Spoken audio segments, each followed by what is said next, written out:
Hello, hello. Welcome to Courage Becomes Her, where we connect and share real life stories. I'll talk with women whom I love and am inspired by, women who are experiencing life just like you and me. I'm excited for us to gather together and cultivate confidence, courage, and joy in life and work. We dropped James off, my college student, and we came home and I was fine. I think the adrenaline of like Bed Bath & Beyond, shopping, it keeps you going, right? But then you get home and my friend said, when you get home and they're not in their room is when it hits you. So she was exactly right. I went home, I went into his room and I sad crying. And that boy is amazing. He wrote me a letter. I think he knew I was going to go into his room and be sad. And on the counter hidden was like, Mom, an envelope. So like even thinking about it, I'm like breaking up and it was just perfect. It was like, I love you. Here we go.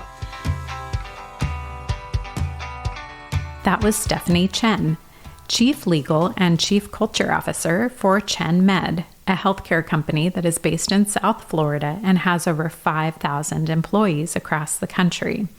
Over the last 5 years, I've had the privilege to get together with Stephanie for beach walks and delicious meals, like the best crab I have ever had in my entire life, and talk about life and talk about transition and to work on the areas with her that she wants to develop and grow. One of those areas that we've talked a lot about is preparation for launching her kids for college.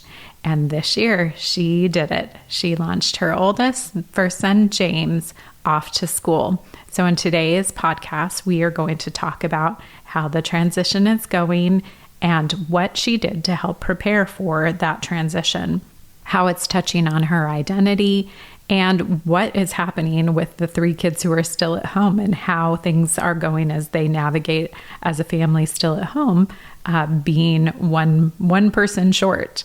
So join me for this just beautiful, tender, vulnerable, and some good laughter conversation that I have with Stephanie. I am so excited to have Stephanie Chen with us today. Stephanie, thank you so much for giving time out of your schedule to meet with me and to be a guest on Courage Becomes Her. So glad to have you. I'm very happy to be here. I'm a huge Laurel fan. So it's so great to hear your voice and get to talk to you again. You too. Thank you so much. So when I asked you if you would come on and be a guest, the main topic that I want for us to talk about is because you have now your first of 4 kids who has gone off to college just in the last month. And reflecting back to literally our very first conversation back in 2017, that was something that was on your mind, was already this thought of what am I going to do when my kids go off to college? Like you were already kind of dreading, anticipating whatever the words are that you want to put in there. So just kind of talk us through how are you doing and how has this transition over the last 5-6 weeks been of launching your first kiddo to college?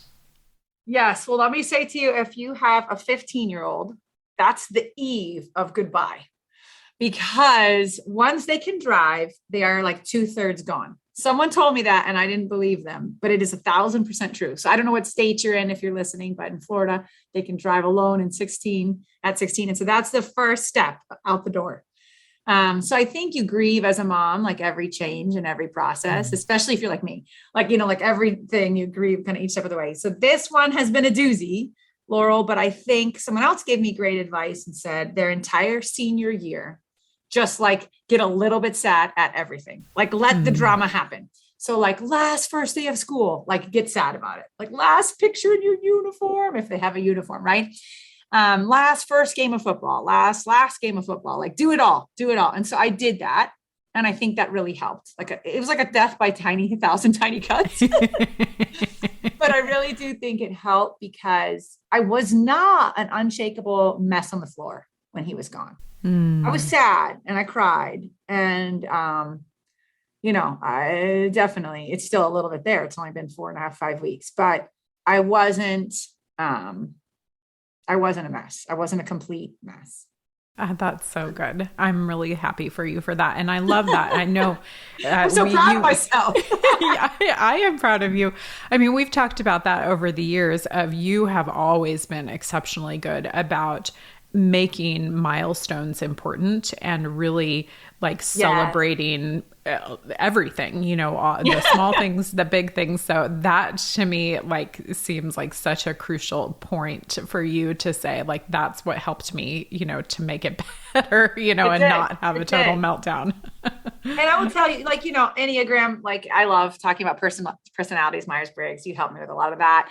Um, when we were in a coaching relationship, but my Enneagram is 7, right? So it's really easy to make like everything fun, Yeah. right? Like it's dinner, let's have a Mexican theme, let's play the Mexican music on the Alexa, let's like have tacos, and it's like Wednesday, and my husband like, what is happening? So like, we just needed a little party tonight. We needed a party.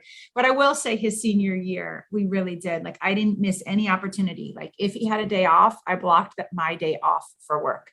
Mm, And not everyone can do that, but I had the ability to work Saturdays or work nights to kind of make that happen yeah. and really prioritize him. And if he got 100 on a test, I'd book a reservation at a restaurant that I knew he liked. And even if it was like a ramen place, there's a noodle place he likes and it's not expensive. And I'd be like, we're celebrating tonight. Let's go. Like, he did great on Awesome. this test.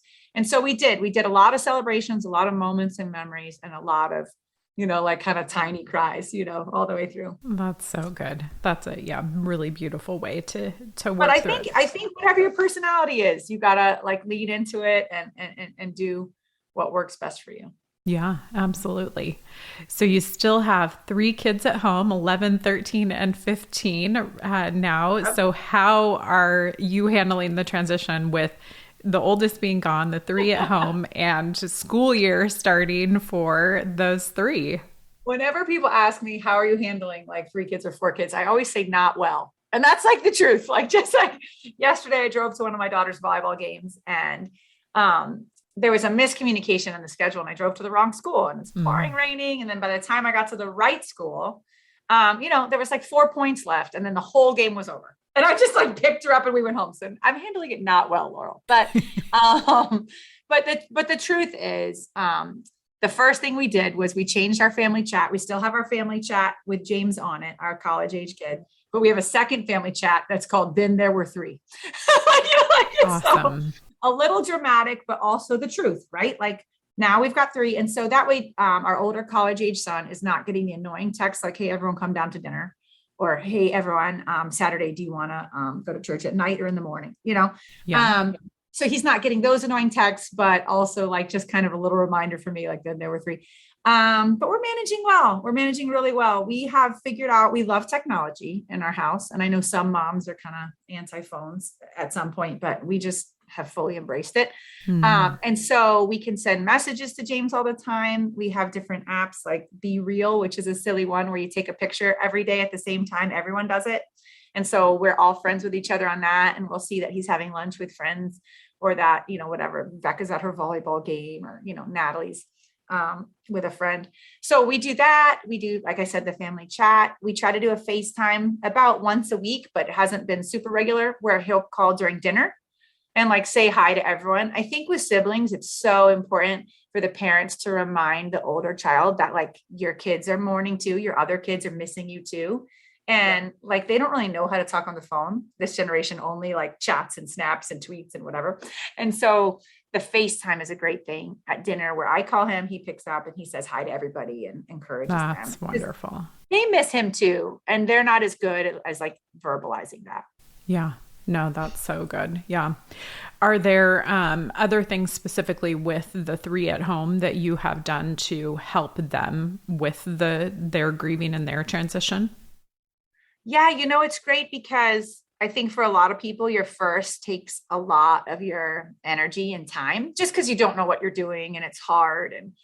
And also you have like a different bond with each aged kid, right? Each Mm-hmm. birth order kid. So it's interesting. We have so much more energy for the other 3. Hmm. And we've started to notice things that, oops, we've been overlooking that for a while. We should address that. And then we also have had more energy to like kind of sit with them and get into their hobbies with them and really invest more in them. And our second has really stepped up. Like he kind of knows, he's the oldest now, the 15-year-old. And so the other night, there was like some drama with me and our 13-year-old daughter, and he was great. He's like, Mom, you know what? I'll go in there and talk to her. I'll kind of help smooth things over. I'm like, thank you, bud. So with the other three, we're doing that. And then we mail James care packages. And so I'll say, hey, write a little note to James. This box is going out later today. That's something my mom taught me. So that we do that. And then James is actually really cool. We have this like virtual message board in our house. My husband bought it and I don't even know where he got it. So James can text a message and it's like a bulletin board and it goes on to everyone. So he'll text everyone like a joke or a quote or, I heard, you won your game, John, at football, like great job, and so that's kind of fun. Anything you can do to help the kids connect, I say, do it, find it out, get the new app. I'm always all about what can we do to help everybody stay engaged. That's so good. I love that. One of the things that you and I have talked about over the years is how easy it is for parents and moms in particular to find their identity through their life as a mom. So hard questions. Yes, the hard questions. So talk to us about just how you are navigating, as you said yourself, this is something that you're grieving. It is feeling like it's a loss in some way, shape, or form. So how are you managing just your own emotions, your own identity, through this transition? I think anything that gets close to touching on changing our identity is so hard. And for each of us, I think it's different. Like some moms, this isn't a touch on their identity. Like a kid going off to college is not that big of a deal. I have 3 more at home. Maybe it'll be a big deal when 4 goes away. Right. And that's a valid response, and I think maybe that's kind of where my mom's at, because my mom was a mother of 4 too. And I was kind of talking to her about it. And she's like, the hardest for me was number 4, not number 1. And so that's okay. Like, that's valid. For me, I'm hoping this is the hardest, Laurel. This has been really kind of hard. I had a neighbor tell me, it's kind of like someone amputates your arm. You just lost an arm and it's a part of you gone. And you forget that it's gone. And you go to put laundry in their room and you get real sad again, And so I think that then there were 3 texts was a big identity change for me. Yeah. Realizing I still have 4 kids, but I'm managing the schedules of 3. I'm cooking for 3. I'm like a mom of 3 in the house, Yeah. And then also really just tapping into this concept that someone told me, or maybe I made up, to be honest, I don't remember, that my kids are really library books. That are my favorite books, my favorite 4 books that I can keep renewing for a while, but at some point I have to release and not cling to so tightly and so kind of possessively, because really, like I said about the driver's license, that's the first time that you kind of realize oh, they don't need me to get everywhere. And then that when they get a first little girlfriend or boyfriend, oh my gosh, that's another big blow to your mama heart. Right? Because your identity was in them asking you all their style questions and all their big life advice. And now when you give your advice, they'll tell you what the boyfriend or girlfriend said and how it may differ. You're like, what? I have loved you for 17 years. Why are they in this equation? But so I think just all those identity things are tough, Laurel. And me, change is so hard for me, but I think zooming into my identity in Christ, and my identity, not in my job, not in my job description, not in my role as mother, which is I always tell my kids, is the hardest, but most wonderful job I've ever had. But your identity is not in your job. It's not. And it takes a lot of courage to say that, especially as a mom.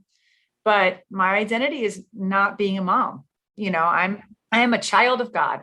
And that identity, I think, has helped me be an anchor for my soul when I get sad. Yeah. That's so good.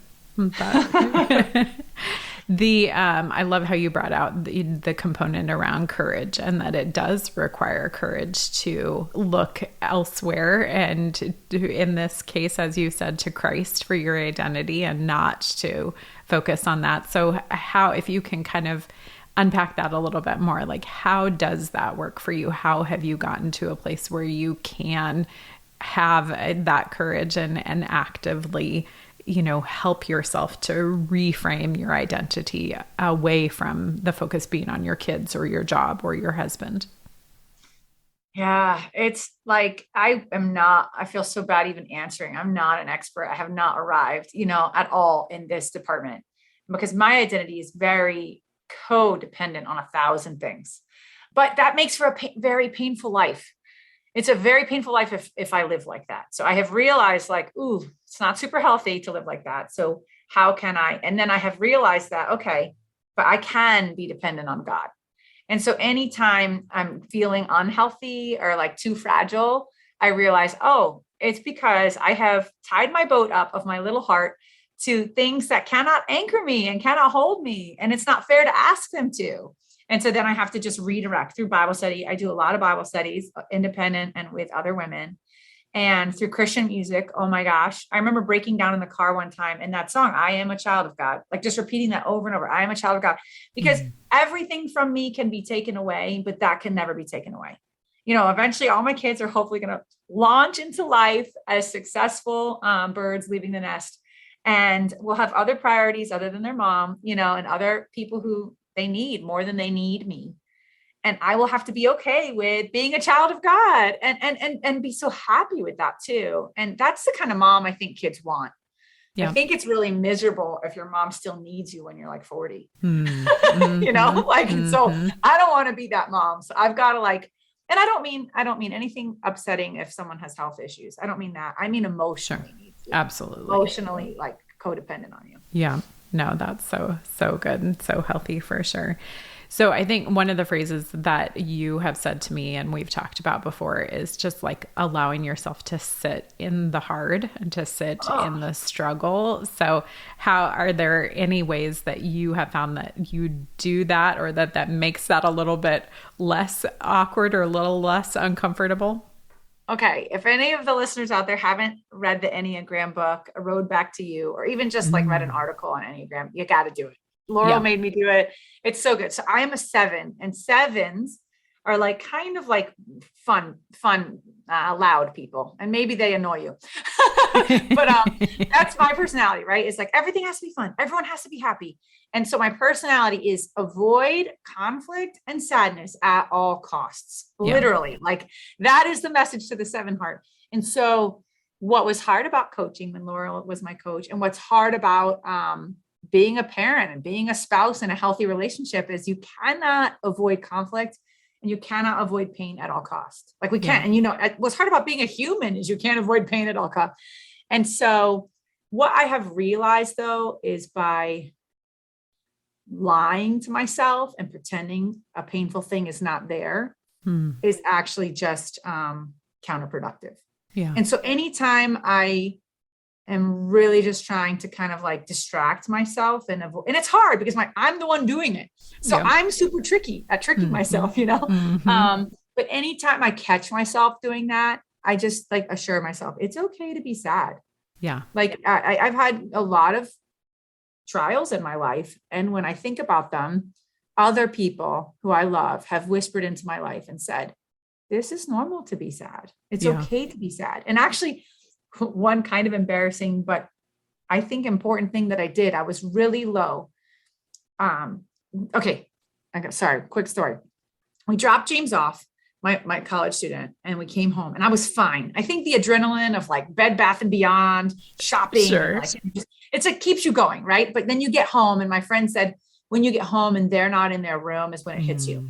So she was exactly right. I went home, I went into his room, and I sad crying. And that boy is amazing. He wrote me a letter. I think he knew I was going to go into his room and be sad. And on the counter hidden was Mom, an envelope. Oh. So even thinking about it, I'm breaking up, and it was just perfect. It was I love you. Here we go. But, fast forward 4 weeks later is family weekend, which they do it so soon. And so I had kind of compartmentalized and pushed it all down, and I was just fine. And then we got home from that, and I was more sad. Way more sad than even the first time, because this time I didn't have to fight Target and Bed Bath Beyond, customers to get stuff done. I didn't have a project. Yeah. So there was nothing to distract me. And, I just let myself lay in the bed and go to sleep crying. I just let it happen. And actually I was so much happier because I did that. But then like Tuesday comes and it comes back like a little bit like, hey, he's not around. He's not calling. And so, you know what I did? I texted a friend who I haven't talked to in like, honestly, 10 years. Wow. We were high school buddies and we have each other's cell phone number. And on Instagram, I saw that her daughter is the same age as my son and she's dropped her off. And so I literally just said, hey, this is so weird, but like, I'm so sad. Are you sad? And she sent me like a page text of all these encouraging verses, all these encouraging words, great analogies about this is a new chapter in life and it's a happy chapter for them. And it was just so great because I think if we let ourselves be vulnerable for a minute, Laurel, we let other people in to help us. Yeah. And without that help, we can't do it. Yeah. So even for a 7, sitting in it and letting someone know that you're sad really does help, and so I think I've slowly, as I've gotten older, and maybe a tiny bit smarter and wiser, I've realized this is the medicine you need. You don't want it, but you need it. Courage Becomes Her is brought to you in part by my coaching, Laurel Emery and Company. And I'm excited to tell you that in the month of October, I have openings for 3 new clients, women business owners or entrepreneurs or business executives. So if you have any interest, please reach out to me. In the show notes is my contact information. I would love to hear from you. And I love that you invited community in a vulnerable way with someone you hadn't connected with. That is so you. That definitely is something you would do. Anybody who knows you, like whoever's in your phone and is an old friend, you can't make old friends. That's right. You can make new friends. You can't make old friends. And so I'm never weirded out if someone that I loved from 10 years ago texts me. Yeah. I'm always like, yay, that was such a happy time. How are you? So I think she felt the same way and she was so sweet. She literally did text me like 3 pages. I love that. That's so good. And we need that. We need that community. We need that vulnerability with one another. Those are just, such important components of life and period and all the seasons that we go through. So I love that. Anything else that we haven't talked about that you would share to the other moms listening who maybe are in the same season or getting ready to go through this with their first launch and maybe at the end of this school year? Yeah. Okay. So I talked about the amputation of the arm. I'd say ask. Everything I'm saying to you, Laurel, I heard from someone else because I'm constantly asking for advice. Yeah. Like I'm always, the neighbor, I barely know her. We literally just walk by when she's walking her dog. But I just said, hey, Jennifer, I know you walk your dog and like you launched 2 kids, like she launched twins. Like, how did that go? Like, what tips do you have for me? And so I ask everyone that. I'll be at a work dinner with my husband and we're there and there's another couple and I'll never see them again, probably. Right. But I'll say like, do you have any children? Yes. And how did it go dropping them off at college? Like, what tips can you give me? And, I glean the best from everything. I've probably asked over 100 people that question. Wow. So get advice and like, take the good stuff. There was a lot of stuff I deleted because I'm like, oh, that just doesn't apply, but everything that was worth it, I locked it in, That's so good. I love that. Yeah, that is something you are always good at, is just welcoming input and advice from others. So people like to talk to you. People love to give you advice. Like people like to talk to you about their lives and about their kids, so it's a great thing to do.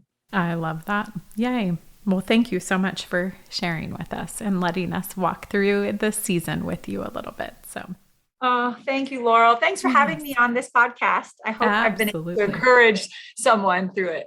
Oh, I'm 100% sure you have been. So thank you so much. Let's do a few get to know you questions just so that we can have a little bit more who's Stephanie. So we talked a little bit about Enneagram. So definitely you are a 7. What is your love language? Oh my gosh, I need all 5. I'm the most high maintenance woman. Really and truly, I think I got to have quality time and I got to have, I think touch are my top 2. But oh my gosh, I love gifts. I love acts of service. I don't remember the last one, but I love them all. Good. Yeah. Oh, encouraging words. But you know Encouraging what? words. Yeah. My husband and I have this cool thing where I'll be like, I need a compliment. I'll just say it. I'll just Mm, say it. And I'm feeling low, babe. I need a compliment. It has nothing to do with you, everything to do with me. I need a compliment. I said it to him last night. mm. And so he's really good. He's an 8. So 8s don't need encouraging words, like at least almost every 8 that I know. And so he doesn't really need encouraging words, but he knows that I do. And so if I tell him that, he always wants to help me. Oh, and I think every partner does. I think your spouse just can't read your mind. Yeah. But if you can nicely say what you need, they want to do it for you. Yes. Well, that's so good. Good. So you talked about The Road Back to You, which I'll link in the show notes for folks. But what is a book that has transformed your life? Oh my gosh. Huh. Okay. The Hiding Place, Corrie Ten Boom. You have to read that book. Yeah. I read it in 8th grade and I'm rereading it now. Oh, life-changing. She actually talks so much about her identity in Christ during hard circumstances. And she talks so much about caring for others and being grateful in like crazy circumstances. Amazing book. Okay. So that one, life-changing book. Huh. I love so many books. I love historical fiction. I don't know if they changed my life, but like, I love them. Like, and so All the Lights You Cannot See is one of my favorites. So All the Lights You Cannot See, World War II. Book, another World War II book. Maybe I should get one that's not. Oh, Where the Crawdads Sing was great. That was a fun read. I read like 2-3 years ago. Good one. Memoirs of a Geisha. It's funny. I was in a weird season where I kind of hated reading. I think maybe because of law school. Like I had just read so many things, like contracts, and so I actually thought, I don't like reading. That's what I would say to people if they say, like, do you like a book? I'd say I don't like reading. But then I read Memoirs of a Geisha for a book club, really just to make friends.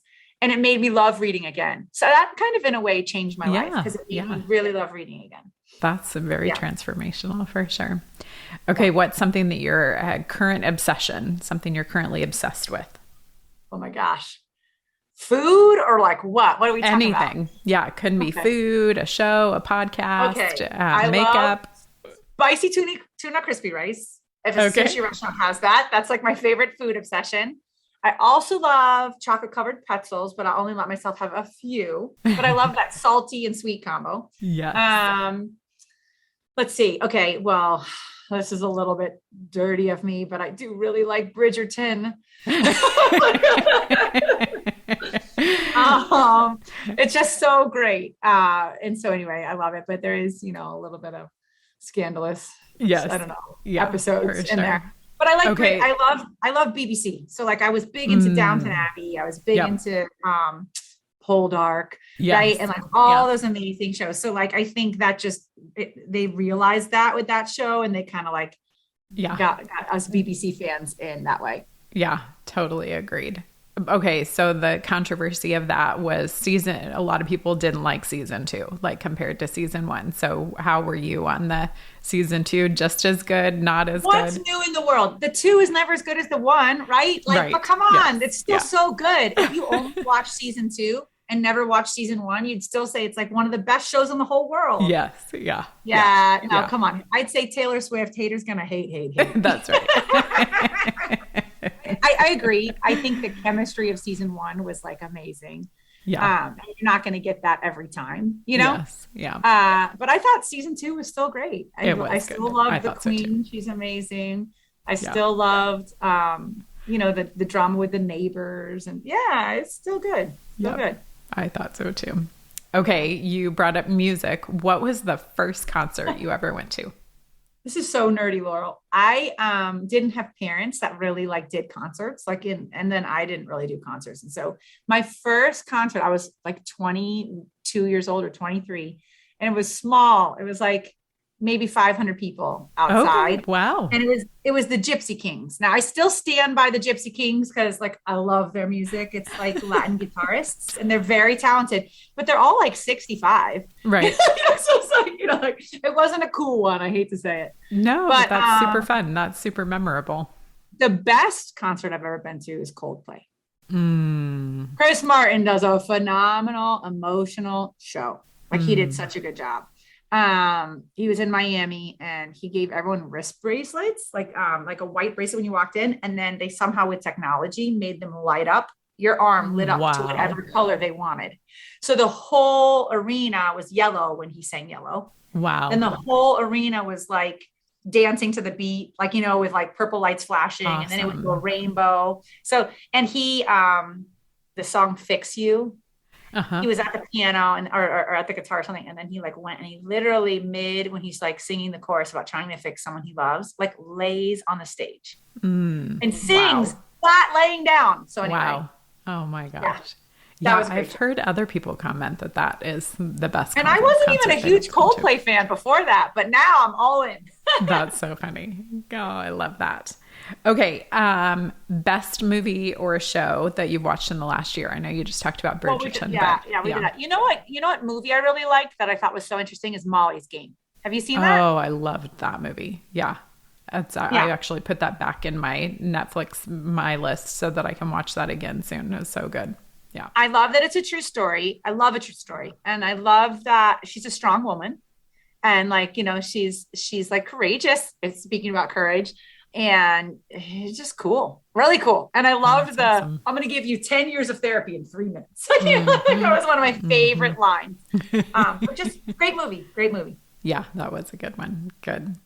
Trying to think of other movies. Molly's Game was great. I love, you know what I saw that's an old one, but a good one. I rewatched, well, you know, I like silly. I like happy. Yes. I rewatched Beyonce and Steve Martin in Pink Panther. And that was gosh. So like if you need an old one that's so silly and so good, watch that one. That one is a good one. Corey just watched that one within the last 6 months as well. He loves those. So if you need to like not be sad, if you're 7 and you need to not be sad, that'll do it. That's a good one for sure. Okay, I love how you shared that you asked Chris for a compliment within the last 24 hours. So aside from that, what has like made you laugh or filled your cup in the last day or so? You know, a beach walk always does it. I live in South Florida. And so the beach is like 15 minutes, but just like anyone, we all live near beautiful things. Wherever you live, you have something. Yeah. And if you live there, you kind of grow accustomed and you don't go do it. And so lately I'm like, no, I'm going to go do it. Like, you know, and so I drove over and I just went for a walk actually this morning, and just that always will put me in a great mood. Good for you. Yeah, that is, you know, that's my happy place too. So, and you and I have gotten to go on a beach walk together, which is so lovely. Yeah. That'll fill my cup. What else? You know what? I started taking tennis lessons recently. Ooh. That's the other thing. A lot of college moms, once their kids are going to college, I have friends that started taking piano lessons. I had friends that started you know, like doing different things, like getting into like someone's taking Portuguese. Oh my trying gosh. To learn a new language. So that's what's interesting. And what's wonderful about when you launch a kid to college is you do have more time for your other kids, but you also have a little more time for yourself. Our baby's 11. So most of them can do their homework on their own at night. Yeah. And so I can read a book or actually a cheesy book I'm reading right now, which is very good, is To All the Boys I've Ever Loved. Okay. Yeah. It's a Netflix series. I haven't watched the series. It's very I've watched the series. I haven't read the book. So very cheesy teen drama, but cute. And she's half Asian. So my kids are half Asian. So I like that part.